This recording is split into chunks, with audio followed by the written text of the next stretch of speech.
Good morning, y'all. So I'm in a new location today. It's my last day here in Denver, and we're a week after the mastermind. So for all of my money multiplier family and gang who came out and hung out with us for the weekend, that was a lot of fun. So I appreciate y'all for showing up. As I always say, showing up is 50% of the work. So thanks for coming and hanging out with the gang there. And before we get into my topic of what I want to talk about today, I want to share with y'all this really fun music video that Jonah and Jeremiah do. They go by the Banking Bros, put together specifically for the mastermind. So, as we get in here into the later end of the week, Thursday morning, good morning, everybody. Join me with your coffee or your water, whatever you prefer as your morning beverage. And I want to show you this music video. So, here, 2 seconds. Let's add it to the stage. Remove my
So, literally, the first time I saw that before we even got started, the day one, it was so good. I was so giddy. I was like, "Oh my goodness, Jonah and JD, you guys freaking nailed this thing."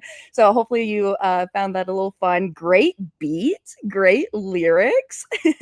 So we actually were playing it day one for all my VIP people. We went out on a little excursion. We went to Top Golf and we were hanging out and jamming in the party bus, and that was one of the jams that we were playing with. So I'm excited. I'm excited to go back home. I'm excited to go see my kitty cats here later tonight, and it was very powerful, right? I mean, just getting in the room with like-minded people who are walking on the same journey that you're going down as well. It's just a very, very powerful community. And I could really feel the love. I really I felt it, when you really lead with a good heart and good intentions, you really bring the right people in your tribe together. So we had a lot of fun. So next year, I don't know. We'll see. We'll see if I'll put on another one next year. But definitely, I'll be doing some live speaking, putting on some close, intimate masterminds next year. And really, in 2026, I want to go live in my van for a little bit. I want to go travel the country. I want to go to different parks around the country and just see the beautiful country that we live in. And then also, I've been saying this a lot. I really want to take my van up to Alaska. So go from like Florida, go stay at the lake house for a little bit, then go up to the Idaho property, and then go and explore Alaska. Never been before. So I heard it's beautiful, great for van life, and just a lot of the treasures that I'll see when I'm on the road. But here's a quote that Thomas Jefferson said. So Thomas Jefferson in 1809, he says, if the American people ever allow private banks to control the issue of their currency, first by inflation, then by deflation, the banks will deprive the people of all property until their children wake up homeless on the continent their fathers conquered. The issuing power should be taken from the banks and restored to the people to whom it properly belongs to. And Thomas Jefferson said that over the debate of the recharter of the bank bill. And like I mentioned, that was in 1809. So, that's the problem, right? The problem is going to be the problem. And this is something just in my lifetime of what I'm really trying to help, just my generation, the Gen Z, the millennials, and then now there's the next generation. What do we call them? Like Alpha. I think it's the generation Alpha or something. What can I do being in my ripe years of my 20s to help our economy, help the people, really take back the control of our money. And essentially, it starts by taking back the control of the banking function in our life. So, that there's some conversations and some things that I would really like to do just in my own lifetime to make some impact. Hey, how can we tie our currency back to gold? How can we abolish the Federal Reserve System and then abolish the banks? How can we really do that? So that's some things that I've really been truly pondering on and thinking about and having some conversations with people.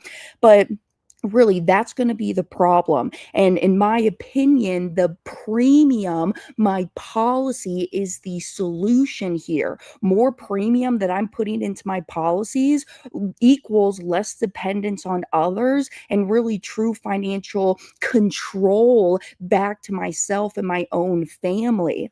So, we can take it back to just our personal system, right? So the good news is that, okay, I get it. The problem's going to be the problem. I understand that, it is what it is right now, but what can I do to start taking back that control? And in my opinion, that is becoming my own banker.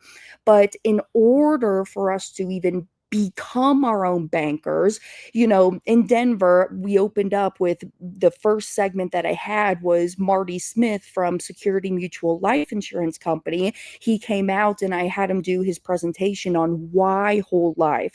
Because if you ever get the pleasure to meet Marty Smith, I mean, he was right alongside Nelson, met Nelson about 50 years ago. And he's been practicing infinite banking since he was like in his 30s, 40s. Now I think he's 72 now, I think is what Marty said from stage. He's in his 70s. And so he's been doing this for a long, long time. And especially too, just him even being a regional vice president at the home office and him truly understanding this stuff. That's why it's just really great to have the good insurance companies who do understand why we're designing the policies this way, why we want to start implementing this and using our cash values. So we opened up with why, and then I was up next where I came into talking about the how and the what. And the how is the mindset, because we have to have the correct mindset to even do this. If you don't correct or rethink your thinking, no matter what you do, you're going to just you're never going to understand truly in depth the power of what you have with your policies and truly why you're even implementing this too. So the how I got into, the mindset, and then I also got deeper into the what. And the what I titled it the mechanics. So mindset and mechanics of becoming your own banker. And with the mechanics, I got into, the whole quote, how people say, well, I want as much cash value as I possibly can, but I want as least or as little death benefit as I possibly can have. Because essentially they're looking at the death benefit like it's a cost. But I really broke it down for the community to understand that in order to even have cash value, you've got to have a death benefit. So that statement is kind of contradictory when you're talking about this whole thing. But I'm not going to discuss that today. What I really want to discuss is the mindset and the how, because there's human behaviors that we need to overcome in order for us to do this. Okay. And I'm going to give you 5 human behaviors today. So write these down. They are also in Becoming Your Own Banker by Nelson Nash. Okay. So you can go and explore deeper in those chapters of the human behaviors. But today I'm going to be giving you 5 human behaviors of what we must do to really properly implement becoming our own bankers. Let me get my sip of coffee and say good morning to my feet people. Good morning, Mr. Dexter. You're here every Thursday morning. Good to see you again. And Mr. Mike as well. Good morning. Good morning. Coming from Massachusetts. Dexter's coming from California. So good morning, early bird. I know you're always up early though. So there's 5 human behaviors that we must overcome. Now, I get it too, okay? I get it that this is it's so much more easier for me because I was such a young girl growing up with this. I mean, when dad first learned about infinite banking, I mean, I was 8 years old when he started talking to us kids about it. And my ask, if you're a parent or a grandparent and you have young children, start talking to them about money and banking at a young age, because these habits, it's very natural, very easy for me. It's very easy for me to save 10%. It's very easy for me to pay myself first because that was just the norm in my household, right? So when you really ingrain these habits at such a young age, your kids are going to take this all the way through their lifetime. But there are 5 human behaviors that we need to overcome. And the first one is Parkinson's law. Parkinson's law states once was a luxury is now a necessity. So, have you ever noticed that when you start to produce more or make more money, your income starts to rise? Then what else starts to rise? Your expenses. So, you need to make sure that you're keeping in check that, hey, when my income rises, that doesn't necessarily mean that my expenses need to rise with it too. And this is kind of where I agree with Dave Ramsey here, right? Dave Ramsey always teaches us that you want to live within your means. And so this is where we get along, because yes, you need to live within your means. Don't be spending more than what you make. And it goes back to once was a luxury is now a necessity, right? I mean, if you ever think about like in your car, okay, you have the automatic roll down windows. Could you ever see yourself going back to the cranking down, roll down windows? Probably not, because once was a luxury is now a necessity. I mean, even for myself, when I'm traveling long distances, like when I went to Thailand, oh my gosh, being in those first class cabins, being able to lay down. Now I'm thinking about going to Thailand again coming up here next March of 2026, because my best girlfriend, she's going to go back out to Asia and she's going to get her dive masters. So then she can teach other people how to get their dive certification. And when she's over there, I'm thinking about going and seeing her again this coming year. And I was thinking about it literally last night when we were talking about it. I'm like, okay, once was a luxury is now a necessity. Do I spend the money and do I do the first first class stuff again on that 18-hour flight, or do I stay a little conservative and I can spend more money when I'm in Thailand? So you always got to check yourself. And again, it's you against you, right? As I always say, nobody's going to care more about your financial life than what you do. And so it really is a battle between you and you, and it's all what's between these two ears right here. So Parkinson's law once was a luxury is now a necessity, but it's also a law that talks about, time, or I should say it this way: work expands to meet the time envelope allowed. And if you overcome this, you will win by default. So if you think about it like this, if you ever given like your team members a task to do, and let's say you have a deadline for them to do that task, you want it turned into you by January 1st, 9 a.m., you'll notice that 90% of your people is going to turn in that task like on December 31st, 11:59 p.m. That's when you'll see it show up within your email inbox, because they'll take that work expands to meet the time envelope allowed. And I'm telling you, if you beat that and you get your stuff done, you're going to just win by default, beating your peers 90% of the time. So that's Parkinson's law. Number two is Willie Sutton's law. And Willie Sutton, he was actually a notorious bank robber back in the 50s. He was born in 1901, passed in 1980. And when he was caught, people asked him, they said, Willie, so why did you go and steal the money from the banks? And you know what his response was? He says, well, that's just where they keep the money at. So Willie Sutton, I'm gonna sneeze here. Hold on. Okay, false alarm. So Willie Sutton law teaches us that wherever wealth is accumulated, someone will go and try and steal it. Here's my question: who do you think is the biggest thief in the world? My opinion, it's the IRS. The IRS is the biggest thief in the world. And if you think about it, it's almost like a parasite host relationship, because without us, the American tax-paying people, their host, the US government, that's the parasite. They cannot survive without us. And you'll notice that when taxation comes to the point where the government officials start to sense rebellion and uproar in the streets, they resort to these other plans that are exceptions to the rules. That's when they started to come out with the pensions, the 401ks, the IRAs, the HSA plans, right? And if you kind of think about it, it's literally like how Nelson says in its book, it's essentially like hiring the fox to tend to or to guard the chicken coop, because at the end of the day, it doesn't matter what government plan that they're giving us, we're still in control of them. Because let's just talk about it: your 401k, for instance, how long do you have to keep that money in there just until you don't have to pay the 10% penalty? It's age 59 and a half. And even after that, when you do start to take the distributions out of that 401k, you still got to pay the tax on that money. So you're not in control. You're still in the binds of the government in those plans that they're offering to us. So again, that's why I don't have any 401ks, IRAs, HSAs, because personally,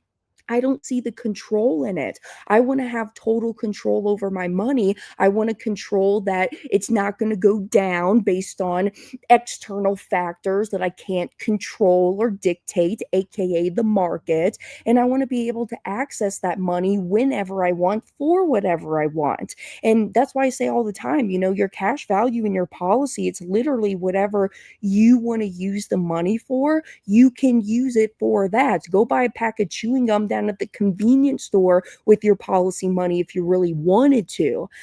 Now, obviously, I don't tell the insurance company that we're doing that, but but they don't care because right when I call into the insurance company and I want to take out a policy loan, they never ask me what I'm using the money for, when I'm going to pay it back, or how I'm going to pay it back. So you just need to protect yourself because, yeah, whenever wealth is accumulated, someone's going to come and try and steal it. So you need to protect that money.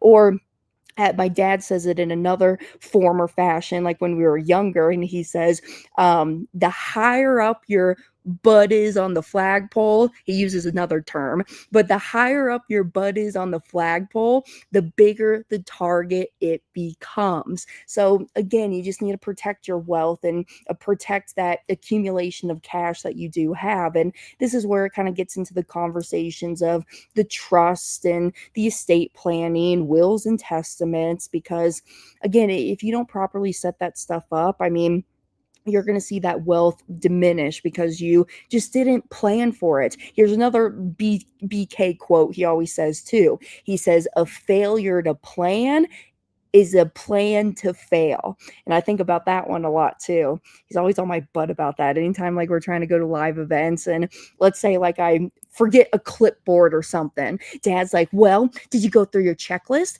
Did you plan for this? Because a plan to fail is a failure. Wait, a failure to plan is a plan to fail. So I'll love though. I'll love.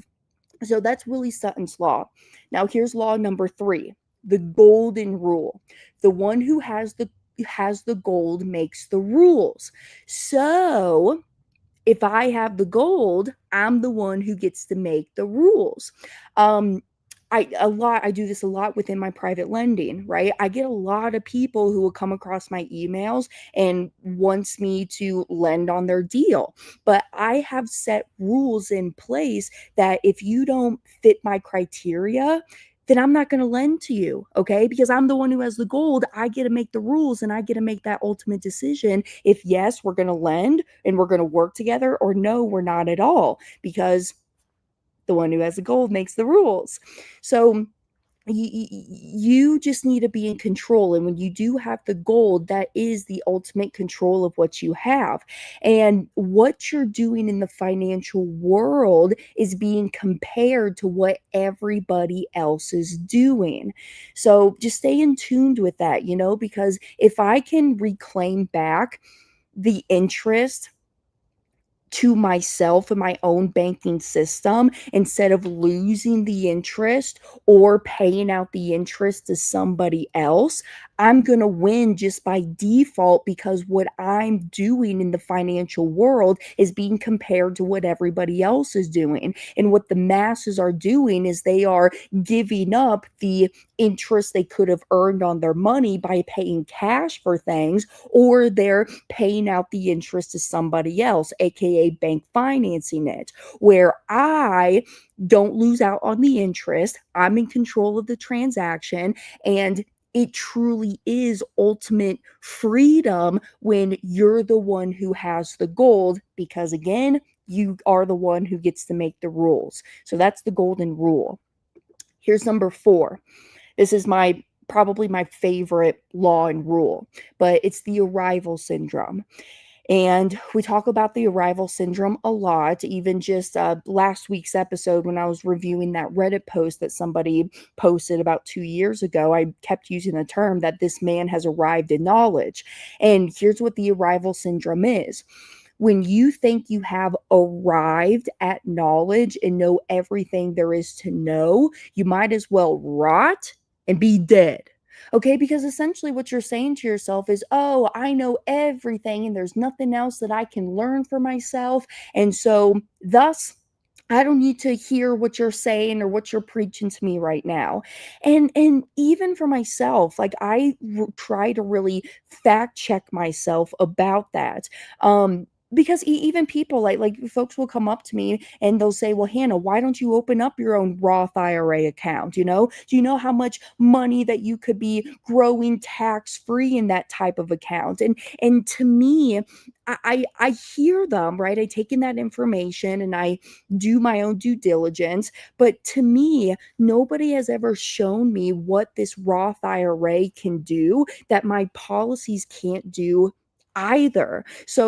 I've done my own exploration with this specific topic just in my own life, and that's why I say, hey, thank you for the information, but that's just not for me. And that's what I encourage y'all to do, is just listen, absorb, hear what people are saying, but you don't got to take action with the information that they're providing. You just want to see and listen and hear what they're doing, right?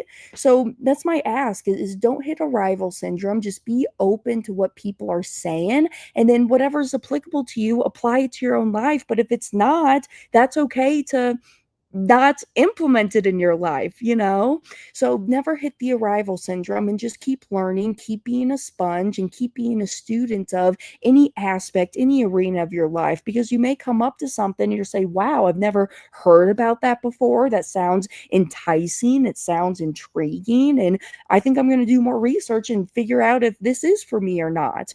Because here's another thing I say all the time too, but there's no one silver bullet out there, right? I mean, that's why I got into the second half of my presentation at Denver, where I was talking about the mechanics behind becoming your own banker, because there's some people who are preaching infinite banking that, number one, they're not even a part of the Nelson Nash Institute. They're not even a certified infinite banking practitioner. So that's my ask. If you are working with somebody, please make sure they are affiliated with the NNI and are a certified infinite banking practitioner. And how you can go and find that, go to infinitebanking.org, and there's a practitioner finder there on the website, and you can look up their first name, last name, even the state of where you live at, and you can see different people in your state or who's even licensed in your state. But I got off on that tangent. Now I kind of forgot what I was going to say about that. Becoming an yes, this is where I was going with it. Because there's people out there who are preaching infinite banking, which is great. I mean, we need more people to preach and spread this message. I mean, there's only one of me, and there's 330 million people living in the United States. So we need more people out there preaching it. But there's some people who preach it, and then they're just like, hey, yeah, the only one way to do this is in a 1090 policy design. And that's not the truth. There's different ways of how you can design a policy, and there's pros and cons to different policy designs. And so that's why, again, I say there's no one silver bullet out there for just anybody. Everybody's different, their age, where they're at in life right now, what they're trying to accomplish, if it's paying off debt, if they're investing, if they're trying to use this vehicle for retirement or funding for their kids' college education. Doesn't matter what it is. People are just at different points in their life, and they have different goals and problems that they're trying to solve. And each policy is tailored to that specific person. I mean, for me, my first ever policy, I had a little bit of arrival syndrome, actually, now that I think about it and I kind of look back. But when I was 18, dad designed my first policy, and it was 60 base, 40 paid up editions. And I got a little grumpy with him. I'm like, Dad, why would you design my policy like that? I wanted my cash value now. I have needs for my cash value. I need to go buy myself this new computer for school and work. Why did you design my policy that way? But now that I'm older, I'm so blessed and grateful that he designed the policy with more base than paid up additions on this specific policy, because now I know that this policy is just going to be more efficient in the later years. But the con to it is that in the earlier years, when more money was going towards the base and only 40% to the paid up additions, I didn't have as much cash value as I would have had if it was designed more 40 base, 60 paid up editions. But as I said, I understand now why dad did it that way, because I was 18 years old. Girl, you don't need all that cash right now. You need to look more long range. That's another rule of Nelson. And maybe I'll talk about that next week, is the 5 Nelson's rules. But one of his rules he talks about is think long range. And that is what dad was doing for me, is he was thinking well beyond me and long range into what I can use just in my entire lifetime with that policy, because it had a strong foundation to it. But given I wouldn't design somebody's policy. Like, I was just talking with a gentleman this week. He's 67 years old. I'm not going to design his policy 60 base, 40 PUA because he's 67. He's got need for that cash right now, and he doesn't have as long to live with this policy, say, as what I do, being at 26 years old now, right? So again, there's no one silver bullet out there. And if somebody's preaching to you, hey, 1090, 1090, 1090, that's all you need. Or if they're preaching to you, IUL, IUL, IUL, and not whole life, IUL is so much better, you need to kind of think for yourself and question here. So don't hit the arrival syndrome. And here, actually, Dave said it best. Arrival syndrome hits so many and working on keeping myself in check. Good, Dave, good. So it is a hard thing. It's a daily thing that you got to overcome all the time and keep checking yourself. And also, if this is helpful, what I do is actually in my house, I have so many sticky notes all around my house. It's kind of chaotic, but I love my sticky notes because I'll look at them all the time, and I have sticky notes posted up of the 5 laws, the human behaviors that I gotta overcome, the T chart, right? We went over the T chart a few weeks back of the differences between commercial banks and mutually owned insurance companies, and when I just see that day after day, it starts to just get deeply ingrained into my thinking that I'm just subconsciously changing the way that I think. Because again, it's an ongoing process that you got to check yourself almost every single day with. And my fifth one, last and final human behavior that we got to overcome is use it or lose it. Use your banking system, okay? I know. And actually, what's kind of funny too is sometimes I'll get some emails from people that are like, Hannah, I started my policy about 2 years ago, and I don't feel like I'm using it to its maximum capacity. I've never taken out a loan. I've never had to use the money, and I just feel like I'm not using this thing how I should. But what we got to understand is that even if you have no use for your money is safe and it's still beating inflation by sitting in your policy. And if you have no use for the cash value at this time, it's okay to just have your money hang out and chill inside of your policy just for a little bit until you have an opportunity or an expense that comes up that you need the cash values for. So it's not bad that you're just having your money sit there in the policy. And let's say you're waiting a year, 2 years, even 3 years to use the cash value because right now you're just accumulating your wealth. You're keeping it stored somewhere that's protected, growing tax free. Like I said, it's still beating inflation by sitting in the policy. And then all you're doing is you're just waiting and hanging out until an opportunity presents itself that you can go and deploy the capital in that direction of what you're trying to do.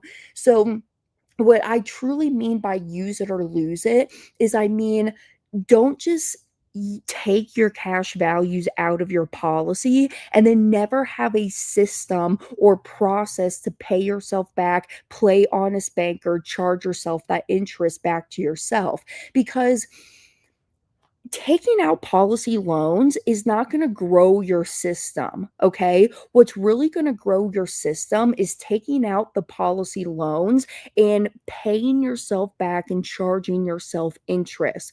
What is truly called EVA, economic value added, economic, whatever you want to say. I always say economic, but economic value added. And what it means is that there's a cost to your capital. And as Nelson says, he says, guys, act like it. He literally says that in one of his videos. And because you need to treat your capital with respect because money is going to flow and grow to where it's respected to. And you need to treat your capital with that utmost respect and responsibility. There's a responsibility factor even here with this. I mean, there was a big story about the Bank of Midland, Texas. The Bank of Midland actually went belly up because all of the non-performing loans of that bank was from the head executives of that bank. They thought that they were above all the rules. They didn't have to pay back their loans because, well, why do I got to pay back my loan? I'm the head exec of this bank, and it doesn't really matter. I'm the one essentially in control here. But yeah, you're in control. You're the head honcho over there. But because of you and you performing in that manner, you're now teaching your staff, your people,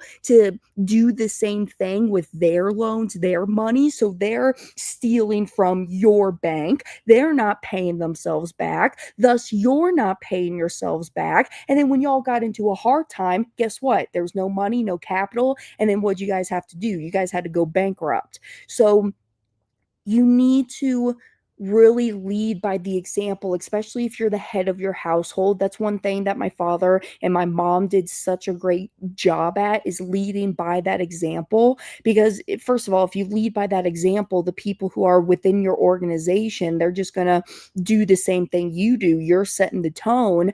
And then on top of that, now you're not stealing from yourself, right? Because as I mentioned, the true power of this working ultimately is when you are paying yourself back and you are charging yourself that interest. And like I said on this episode, it's you against you. And who do you know better than you? I don't know. So you need to really work in alignment with yourself and just make sure that you do have those core principles labeled out. So use your personal monetary banking system, treat it with respect, and there is a cost to your capital. Use it or lose it. So, just a quick recap, okay? Number one, Parkinson's Law, once was a luxury, is now a necessity. Number two, Willie Sutton's Law, wherever wealth is accumulated, somebody's going to try and steal it. Again, that's why we like the policies, because, hey, tax-free growth on the money, government's completely out of my hair. Number three, the golden rule, the one who has the gold makes the rules. Number four, arrival syndrome. Never hit the arrival syndrome, because if you think you know everything there is to know on this planet, you might as well just rot and be dead. And then number five, use it or lose it. Treat your banking system with the respect that it deserves. And I'm telling you, it's going to truly support you there. You know what I just had? I just had an epiphany. You know the new children's book that Chris Noggle and I have together, The Companion? And you can go and get it at companionbook.com. Let me put a little link down here. Hold on. www.companionbook.com. Ad banner. All right, you can go and find the companion book there. But you know what I'm thinking about? Because this companion book really came because I did a podcast episode using analogies. And if y'all didn't know, I have a podcast show, the Money Multiplier Podcast, every Tuesday. New episodes go live, which, speaking of, y'all loved this week's episode. I'm very happy that I got a little vulnerable with y'all. A lot of y'all have been reaching out to me for that net worth statement that I use just in my own life. So go and listen to this past week's episode that launched on the 14th of this month. That was a really, really good episode. You can go find it on YouTube or go find it on any of your podcast platforms. I would recommend maybe watching it on YouTube just so you can see what I'm going through. But the companion and the little girl that go on the adventure, the little girl is literally, she's using her companion, but she's not treating it with respect. She's just taking and taking from it.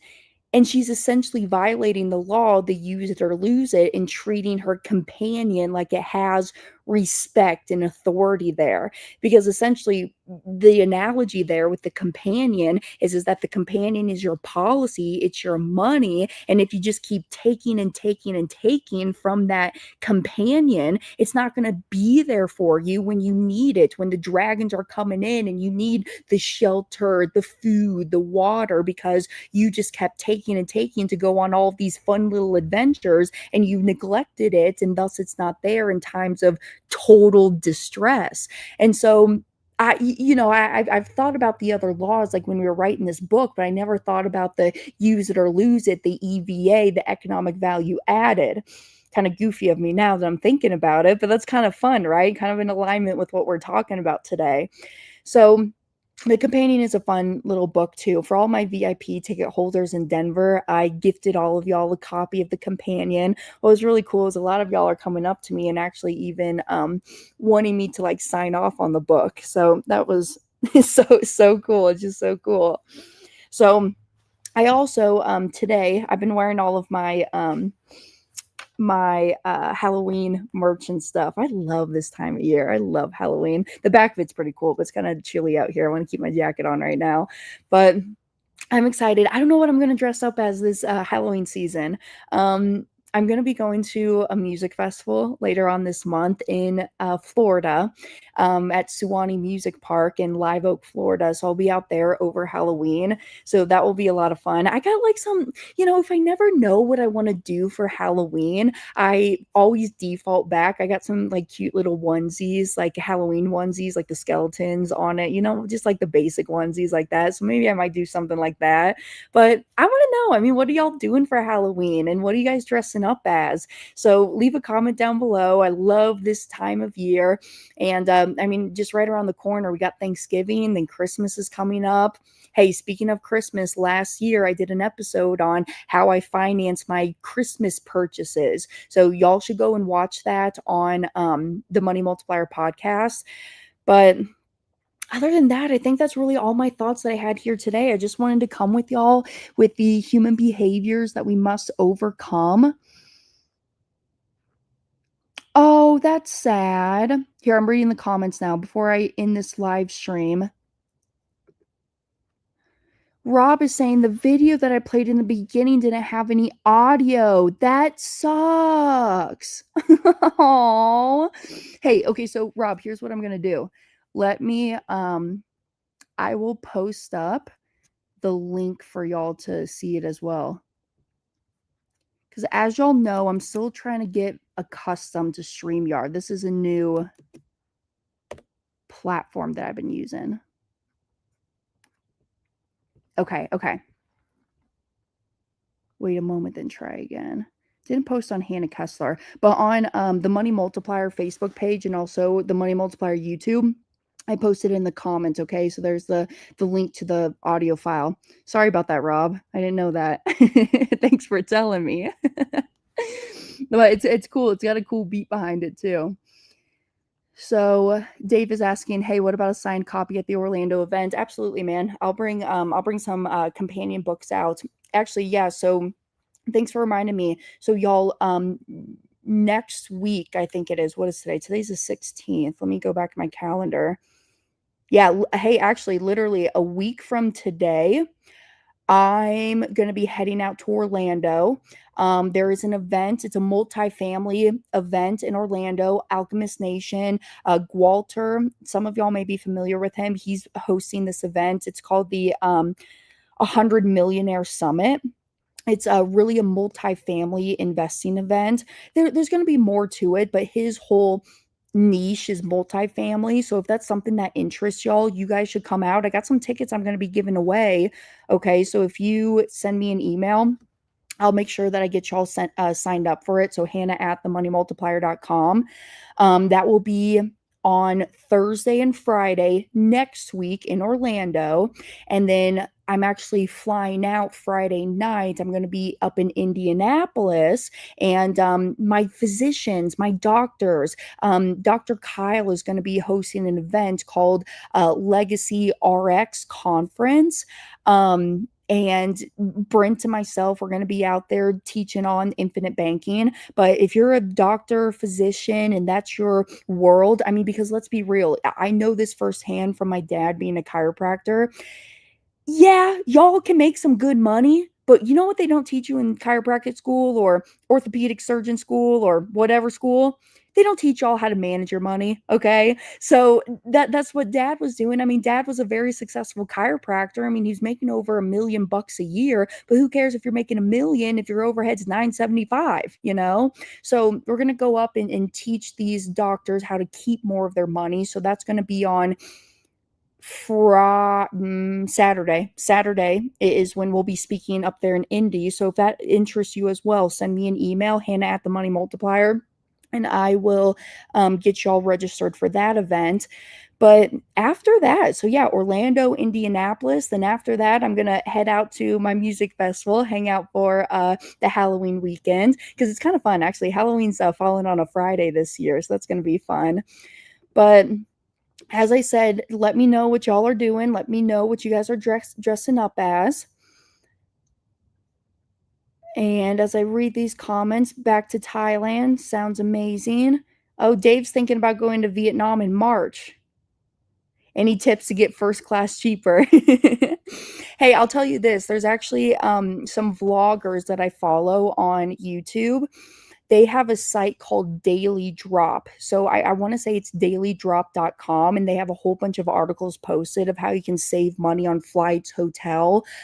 I haven't deeply explored it. I just know that they talk about it a lot when they're doing their promotions during their videos. But Daily Drop, that could be a good place to get some tips on how to save. I'll tell you, I mean, how I'm saving on airfare, hotels, and different things is I use my Delta credit card. I got an American credit card, and that's how I've been racking up these points. So I don't got to pay for the tickets. I'm just using my points every time I'm booking flights and even the hotels.